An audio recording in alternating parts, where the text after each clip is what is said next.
Olá, amigos do canal! Estamos de volta mais uma vez para falar sobre futebol brasileiro. Dessa vez o assunto é um pouco de janela de transferências.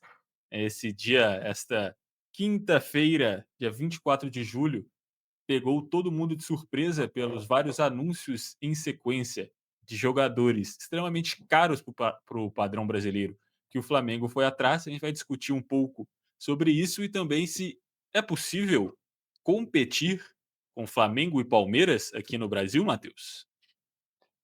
É isso, o Flamengo está quebrando a banca, né? Contratando jogadores muito caros, coisas que o Palmeiras fez no começo dessa janela de transferências, né? Não, na verdade, no começo do ano, não no começo dessa janela, na janela anterior. E são os times financeiramente mais estáveis do futebol brasileiro já tem algum tempo. Então a gente vai tentar destrinchar aqui um pouco mais se é uma dominância financeira que vai se estender. Se existem times que podem tentar entrar nessa briga, acho que podemos entrar nesses assuntos também. Com certeza.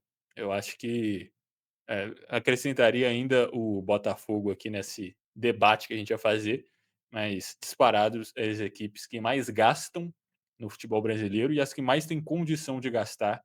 Curiosamente, apenas uma é SAF, tem um dono bilionário, as outras duas conseguem, em teoria, esse dinheiro das suas próprias formas, seja categoria de base, venda de produtos, ingressos e enfim.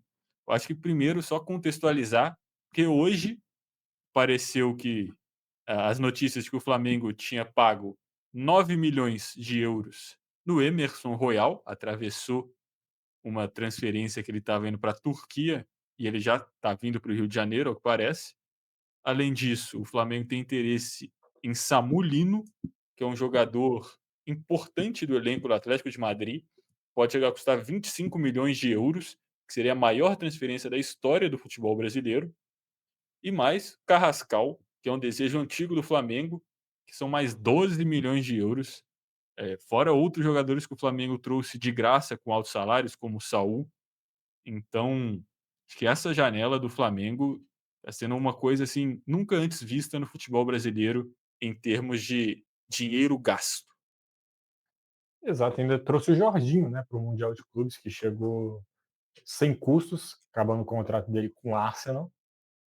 Flamengo que se destacou ao longo desses últimos anos, desde 2015, dá para falar, com a chegada do Guerreiro, aí mais para frente veio o Diego, Everton Ribeiro e depois todo o time de 2019, complementando esses jogadores que vieram.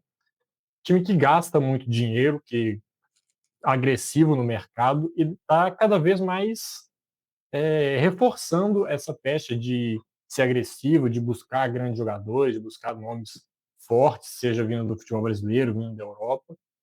Então, um time que se estruturou, se preparou para isso, desde a chegada do Eduardo Bandeira de Mello à presidência do Flamengo. Foi um processo de reconstrução, de tentar equalizar as contas do clube, e hoje o time colhe os frutos. É a maior torcida do Brasil, tem um mercado muito grande, receitas absurdas por conta disso, então o Flamengo está aproveitando essa boa fase. Se vai durar para sempre, não sabemos. O futebol brasileiro é muito dinâmico, ele muda muito com a questão dessas situações de times dominantes, de times que não são dominantes. Só para citar um exemplo, o São Paulo ganhou 3 brasileiros consecutivos no começo dos anos 2000, começo não, mais do meio para o final dos anos 2000, né, 2006, 7, 8.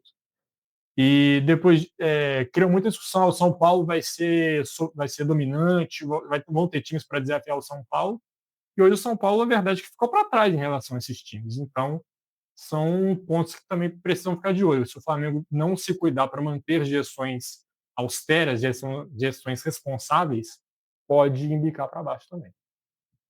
Ainda mais que, como a gente disse, o Flamengo não é SAF, né? Então, de tempos em tempos, muda o presidente, pode chegar alguém fazendo um trabalho não muito positivo. Acho que isso que você falou é o primeiro ponto que a gente podia trazer, que a gente já teve vários momentos que a gente achou que uma dinastia estava chegando ao futebol brasileiro, mas ela nunca se manteve por muito tempo. Seja Palmeiras da Parmalat, Fluminense com Unimed. São vários times que tiveram grandes momentos, mas em algum ponto todos eles começaram a decair também esportivamente e financeiramente. Mas a questão principal aqui, Matheus, você acha que equipes que não sejam Palmeiras, Botafogo e Flamengo conseguem competir mesmo sem ter se milhões e milhões de euros para gastar por janela?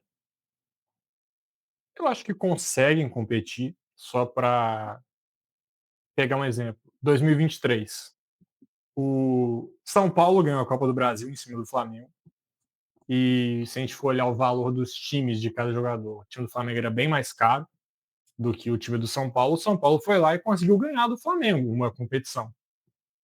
Quem ganhou a Libertadores 2023? Foi o Fluminense, não foi nem Palmeiras, nem Flamengo, foi foi o Fluminense que foi lá e ganhou a Libertadores. Nesse mesmo ano, o Grêmio ficou muito perto de ser campeão brasileiro também. Existe até uma polêmica lá de que se marca um pênalti no jogo contra o Corinthians, ali nos resultados, o Grêmio poderia ter sido campeão brasileiro naquela circunstância. Então, cenários de que mostram de que os times eles conseguem ser competitivos. A grande questão, principalmente do Flamengo e do Palmeiras, é que eles são muito constantes. Eles estão sempre ali nessa toada. O Fluminense e o Grêmio, para citar como exemplo, ganharam esse título de 2023, 2024 estavam ali sofrendo no rebaixamento, ali quase foram rebaixados na temporada seguinte. Não é um cenário que a gente vê acontecendo com o Palmeiras e com o Flamengo. O Botafogo, eu acho que é um caso um tanto quanto à parte, pelo que a gente vê do John Textor acontecendo com o Lyon. Então é uma coisa que o Botafogo precisa ficar esperto, que tá gastando muito dinheiro, tá conseguindo trazer times, mas acho importante a torcida prestar atenção nisso. Será que a gente não está caminhando para esse mesmo caminho? Então acho que o torcedor do Botafogo precisa ficar um tanto quanto atenta com relação aos movimentos do John Textor. Eu concordo quanto ao Botafogo. Eu entendo que a torcida do Bota endeuse um pouco o John Textor, tenha muita confiança e muita gratidão, porque ele pegou o time que a grande verdade é que não disputava títulos há mais de década. Acho que a última vez que eu lembro do Botafogo disputando um título foi em 2013, terminou em segundo colocado, né. O último título brasileiro tinha sido em 1995, então um cara que chega, injeta dinheiro, é um cara carismático ainda, gosta muito da torcida, a torcida gosta dele. Essa junção faz com que os botafoguenses tenham muita confiança e muita boa vontade com o John Textor. Só que tem algumas coisas na gestão dele que, vendo de fora, né, como alguém que não torce para o Botafogo, nem é do Rio, então não é um rival também, eu acho algumas coisas meio esquisitas. Acho que algumas transferências que ele faz ali, essa questão dele com o grego do Nottingham Forest me incomoda um pouco. Os contratos que ele fazia com o Lyon, de jogador vir e ir para o Lyon, que não acontece mais porque ele não está mais à frente do Lyon até o momento, também me incomodava um pouco. E eu acho que principalmente a forma como o Botafogo parece que os jogadores lá mudam muito rápido. Por exemplo, o ano passado deu muito certo. Ano passado, no meio da janela, trouxeram o Igor Jesus, trouxeram o Alan, trouxeram o Almada, trouxeram o Vitinho. São vários jogadores que conectaram muito rápido no time, trouxeram um novo treinador e deu tudo muito certo. E aí o Botafogo conseguiu ganhar a Copa do Brasil Brasileiro. Mas eu não acho que isso vai acontecer todo ano, sabe. O Botafogo perde metade do time toda janela, traz, 6, 7 reforços para serem titulares, troca o treinador. Não acho que toda vez vai dar tão certo igual deu ano passado. Então, o Botafogo, apesar de eu não achar que vai ser um time que vai, em algum momento, brigar para não cair, eu não vejo tendo essa mesma constância que Flamengo e Palmeiras, porque o projeto parece que ainda não é tão firme, eu diria. Mas eu concordo com você, eu acho que outras equipes, mesmo sem um investimento, conseguem competir. Isso não só falando do futebol brasileiro, como no futebol mundial. Por exemplo, ano passado, na temporada passada, o Bayer Leverkusen ganhou na Alemanha. O orçamento do Leverkusen é muito menor do que o do Bayern de Munique, por exemplo, ou do Borussia Dortmund, do Red Bull Leipzig. Mas como que você faz isso? Eu acho que você tem que investir em outros pontos. Porque se você for competir só financeiramente, você vai perder. Isso é verdade. Se todo mundo tiver um trabalho mediano em tudo e ganhar quem tem jogador mais caro, aí não existe competição. Quem tem mais dinheiro ganha sempre. A questão é que você pode investir de outras formas. Por exemplo, investimento em scout, para você conseguir jogadores de mercados alternativos de uma forma mais barata. É uma coisa que vários clubes brasileiros vêm fazendo. Ou no treinador, que é uma coisa que o Cruzeiro fez nessa temporada, e o Cruzeiro hoje é o líder do Campeonato Brasileiro, mesmo sem ter investido no time tanto dinheiro como essas outras 3 equipes. Eu acho que a questão financeira ela te dá uma segurança para você tentar mais. Uma equipe que não tem tanto dinheiro, a margem de erro é mínima, porque você tem poucas contratações, você não consegue contratar tanto. Então você não pode fazer igual o Chelsea. O Chelsea foi campeão mundial gastando bilhões de euros toda janela, todo ano. Então você contrata 50 jogadores, 6 dão certo, você tem um elenco campeão do mundo. Um time que não tem tanto dinheiro, você não pode errar tanto. O seu risco tem que ser certeiro. Eu acho que essa é a principal dificuldade. Você tem que ser bom o suficiente para não errar. Exato, e talvez o que esses times possam fazer é tentar dar tiros curtos, assim.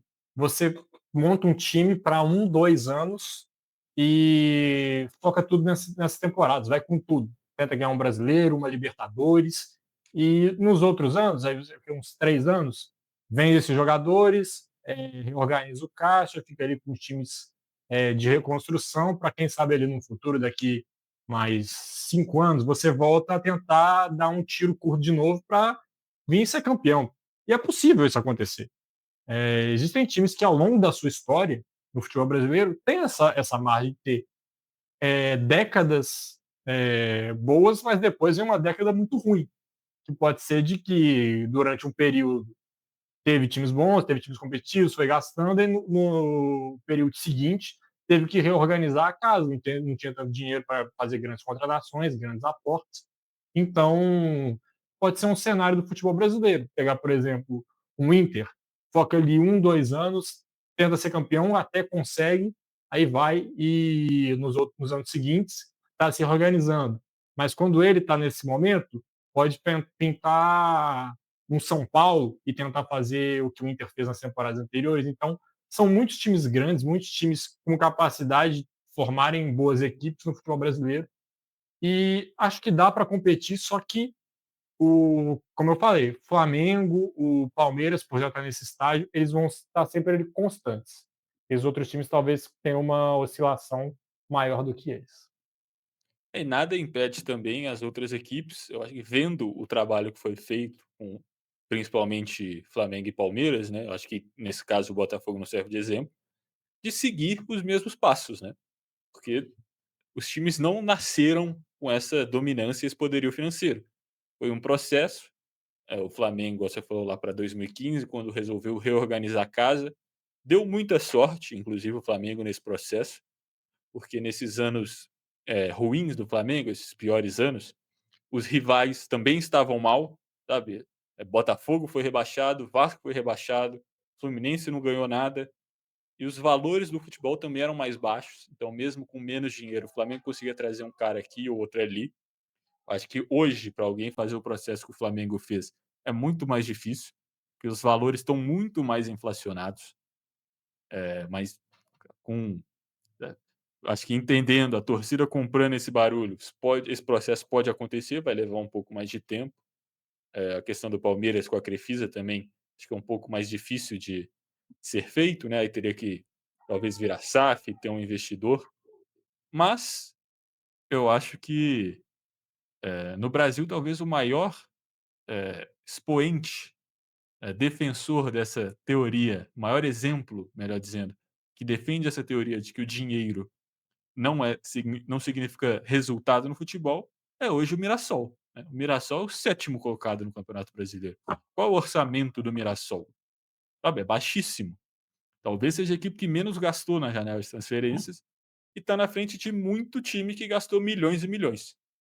Então, trabalho sério, ele pode sim competir de frente com a questão financeira.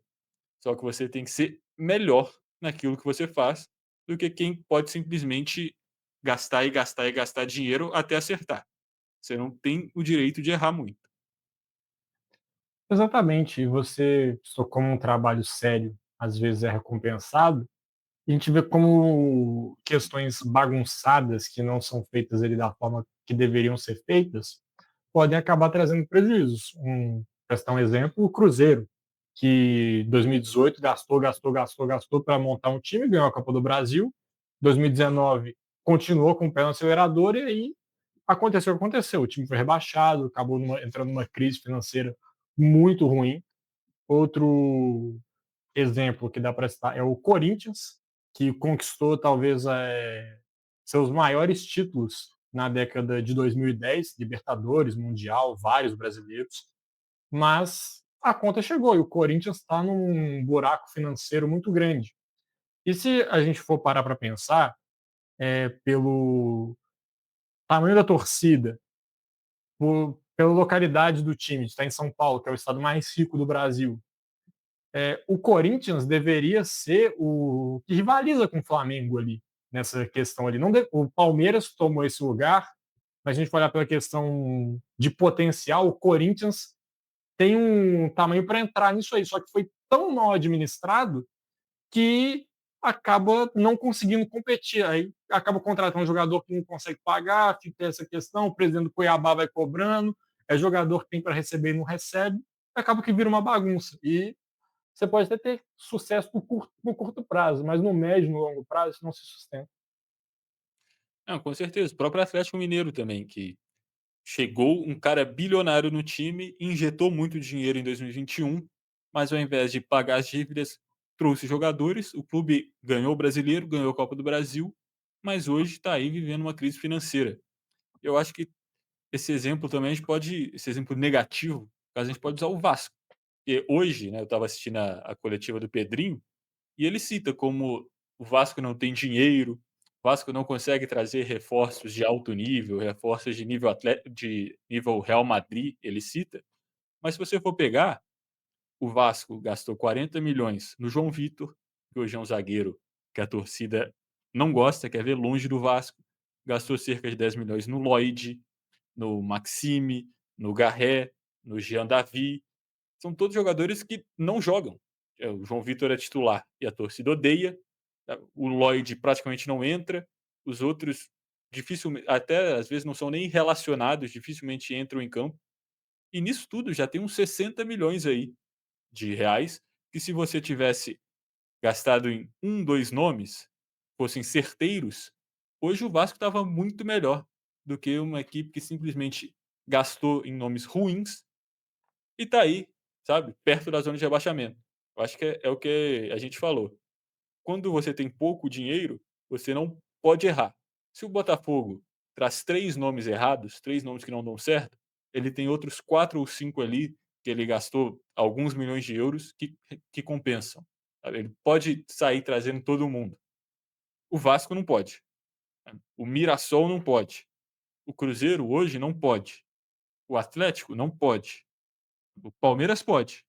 O Flamengo? Pode, o Flamengo faz. O Flamengo gastou dinheiro no Juninho, que hoje praticamente não entra em campo, mas continua ali, tá brigando pela liderança, não faz diferença. Mas para o Vasco, esse dinheiro faz diferença. É isso que não pode acontecer. Exato, e estava só pesquisando aqui também alguns jogadores do Flamengo. Hoje o Everton Cebolinha não é um titular do Flamengo, concorda? Sim. O Flamengo pagou 94 milhões de reais nele. O Alan não é um titular do Flamengo, pagou 43 milhões de reais para tirar ele do Atlético. E o Flamengo tem esses jogadores no banco, só que o Flamengo tem uma condição de investir que permite a ele, é justamente o que você está falando. Se estruturou para conseguir fazer esses investimentos. Óbvio que ninguém quer gastar 94 milhões de reais para o cara não jogar, para ele não ser importante. Mas o Flamengo está numa condição de que ele pode fazer isso, ele pode gastar um dinheiro nesse jogador e para ele disputar a posição. Ele não vai chegar com uma esperança de ter que ser a salvação, porque o time já está muito bem montado, o time já é muito bem recheado de outras opções também. Não, o Flamengo é rei disso. Além desse, você falou, tem o Michael, que custa quase 1 milhão por mês. Tem o zagueiro Pablo, sabe, que nem treina mais com o grupo. aí também recebe um bom salário que o Flamengo já aceitou que não vai jogar e não vai nem negociar. A notícia falou que eles só estão esperando acabar o contrato no final do ano. Então, Eh, dos que estão chegando agora, o Carrascal eu não acho que seja titular, não chega para jogar. para disputar posição ali, né? Assim, quantos times do Brasil hoje podem pagar 12 milhões de euros para um jogador que não é titular absoluto? Eu acho, inclusive, que tirando Botafogo, Palmeiras e Flamengo, 12 milhões de euros seria a contratação recorde na história da maioria das equipes do G12, não? Sim, acho que sim. Então, Ainda mais com a cotação atual, sim. seria contratação, tipo, para o cara chegar, ser o principal jogador do time para resolver os problemas. No Flamengo é uma opção de elenco. Não, é exatamente isso. Eu acho que se todo mundo trabalhar aqui, no mesmo nível, no mediano, o que vai fazer a diferença é o dinheiro investido, a qualidade individual dos jogadores. Então, se você não consegue competir com dinheiro, você tem que ter o diferencial em alguma outra coisa. Você tem que ser o melhor scout. Como é que Benfica e Porto disputam campeonatos com outros times europeus e até ganham um deles? Porque eles vinham aqui na América do Sul e traziam vários jogadores jovens e baratos que eram de alto nível e por causa disso eles conseguiam bater de frente com gigantes europeus às vezes. Sabe? Então, se você não é o top no dinheiro, você tem que ser o melhor em alguma coisa. Você não vai ganhar sem ser o melhor. Quem ganha é o melhor. Então, você tem que conseguir alguma coisa que seja melhor. Você é a melhor base. Sabe? O Santos já foi campeão brasileiro, que era a melhor base e subiu vários moleques bons para jogar bola. Tem que ser, sei lá, melhor treinador. Hoje é a questão do Cruzeiro. O Cruzeiro hoje é líder porque tem o melhor treinador do campeonato. Então você tem que ser o melhor em alguma coisa. Você tem que arriscar. Só que você não pode errar. Essa é justamente a questão. Você tem que arriscar mais e tem que errar menos.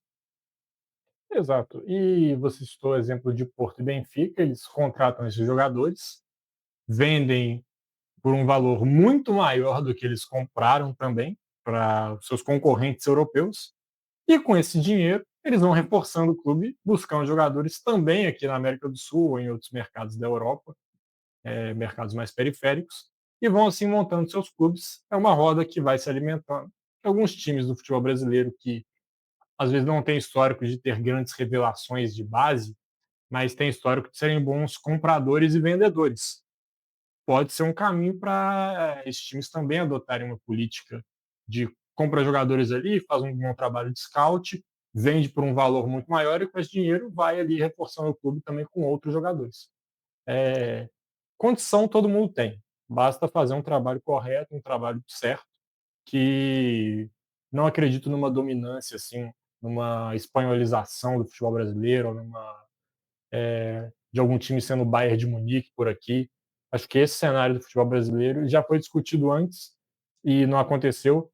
Não acho que agora vai acontecer também. Eu acho que isso daí é impossível de acontecer.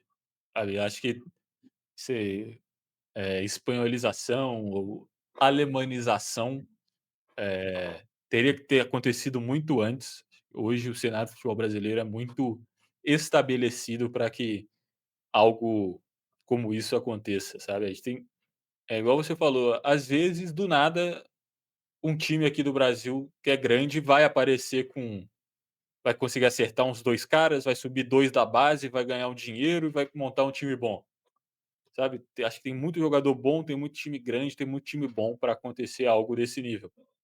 Mas se as coisas não mudarem, a gente vai ver sim essa dominância dessas duas, três equipes. Vão aparecer mais vezes sendo campeões. Não vão ser campeões sempre, mas se os outros times não se modernizarem, buscarem ser melhores em algo, em arriscar e acertar, aí sim, eu acho que não no mesmo nível de Espanha e Alemanha ou França, mas a gente vai estar mais perto do que a gente está hoje. Exato. Não dá mais para ter aquela história de vou contratar e ver como eu pago depois e tentar ir tudo meio que no aleatório, ver se ir tentando dar certo, porque esses times eles elevaram o sarrafo e quem tentar fazer desse jeito pode tentar um brilhareco ou outro, mas não se sustenta. Eu acho que inclusive esses times que a gente tem falado, eles não são só os times mais ricos, que eles são os melhores nisso, sabe. Palmeiras, Flamengo também são destaques nas categorias de base, principalmente o Palmeiras. Palmeiras fez quase meio bilhão nos últimos 2 anos vendendo jogadores da base, sabe. Todo ano subindo bons jogadores. Ou então acabaram de vender o Richard Rios, que é um jogador que eles trouxeram do Guarani, estava disputando a Série B, sabe, que é da base do Flamengo inclusive. Então, além do dinheiro, essas 2 equipes também têm feito outras coisas melhores do que as outras para elas estarem nessa posição. Exato. E quando você está bem estruturado, você não tem que vender seu jogador a qualquer preço que aparece, porque é aquela história de vende o almoço para comprar a janta. Você pode ser mais firme nas negociações e conseguir valores melhores para o seu clube. Mas acho que eu falei tudo aqui, se você quiser complementar também. Não, não, eu também falei tudo que eu pensava. Então é isso. Se você chegou até aqui, comenta aqui embaixo se o seu clube está bem das pernas, se ele está capengando, se você torce para que surgem dirigentes que arrumem a casa do seu time, se isso já aconteceu, se você já está feliz. Comenta aqui embaixo também se você acha que o futebol brasileiro vai ter uma dominância de certos times ou se aqui é um cenário muito específico e isso não vai acontecer. Deixe seu like no vídeo para o YouTube entender que esse é um vídeo legal e recomendar para mais pessoas. Se inscreva no canal caso ainda não seja inscrito e compartilhe o conteúdo com mais pessoas também para o nosso trabalho ser mais divulgado. E é isso. Valeu, galera, e até a próxima.